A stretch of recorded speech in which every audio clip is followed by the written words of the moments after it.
Alec, we had a good look at Smart Call this morning. She looks really, really well. Have you seen a difference in her over the last few weeks since she's been here? Yeah, she's tightened up a bit, and she's got a nice sheen to her coat. She arrived here with a bit of a winter coat out of season, and she had a clip, but she's doing a lot better now. How difficult is it bringing any horse over here to take in a race and then go on abroad again? What are the main challenges that poses for you? It's it's a long quarantine. Sort of, we have to sit 3 months in Mauritius just to get the quarantine out the way. So it's sort of tedious. 3 months in Mauritius, on the face of it, sounds quite nice, but maybe that's for humans. But for her, I suppose, is it difficult to keep her in shape? It's not a case of keeping her in quarantine, but keeping her working. She naturally loses a bit of her shape out there, does she? And then you've got to put it back when she comes back. She did well. I mean, as you say, it's a lovely holiday. She even got to go in the sea at some stage. But there isn't much as far as training facility. So it's a small little sort of hacking track, and you can keep some sort of condition. I estimate we got here sort of 50%. How good a mare is she compared to others you've seen in the past? For myself, it's the best filly I've had. Definitely the best filly I've trained. She might even be the best horse I've trained after the way she won the Met. I have to start thinking that she may have been maybe the best horse I've had. Obviously, we entered hoping to win. It was the first time she was taking on the Colts. I didn't expect to win like that, I must be honest. I was pleasantly surprised. And were you surprised, given the trip and the distance she was going, how strong she was at the finish as well? No, I think it's in her pedigree to go. She hasn't had the opportunity to do a 2,000 mile and a quarter too often, and she's only run twice over that trip and won both. And the way she finished the Met, I think she should even go a mile and a half, because that's in her pedigree.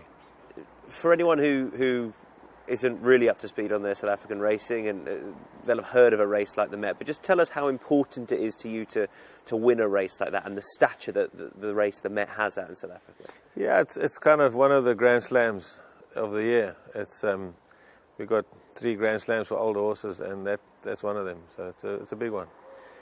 She is out of a mare who was by horse Chestnut, and who was a great Met winner as well. Did that add something a little bit extra special for perhaps the South African racing fan out there? Yeah, in the same colours too. I mean, the same owners. It's quite something.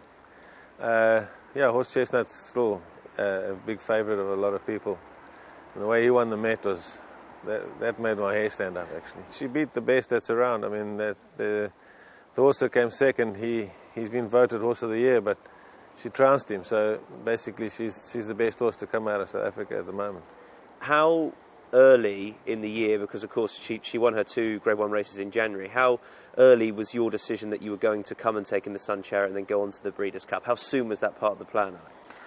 It was always part of the plan to try and win the Paddock Stakes, and that's a win and you in for the Breeders' Cup, and we'd planned that well in advance. I mean, after she won her first Group 1 back in Durban in the winter season, sort of, when was that, in May? After she won that, I said, we're going to target the Paddock Stakes, which is in January, and that gets you an invite to the Breeders' Cup. So once she won the Paddock Stakes, that was on the cards. What do you think might suit her about the Sun Chariot, first of all, and equally, what do you think might pose her a problem? The trip of a mile is a nice starting point for her. It's a tough mile. She hasn't run in a straight mile before, and I worry that she might be a bit fresh and strong in the early part. But it's a nice starting point for an overseas campaign. You know, we don't know how good she is, and I mean, how good she is compared to the English horses, but we're going to find something out there. Just tell us about her temperament. What is she like as a filly away from the racetrack? What's she like at home? She's got a super temperament. You know, She's a big girl and she's quite confident about herself. Yeah. Why do you think she's showing her best now as what is a 5-year-old now? She just seems to have got better and better, hasn't she? Yeah, she's a big filly, and she always was going to strengthen up. We always expected her to be a better 4-year-old, and we're hoping that she's a better 5-year-old. How much does she mean to you, given what she's achieved and where she's going to go, and then have these international escapades? Is she a very special filly for you? Always has been, yeah. And I've always had a feeling that she's a good filly from the beginning, yeah,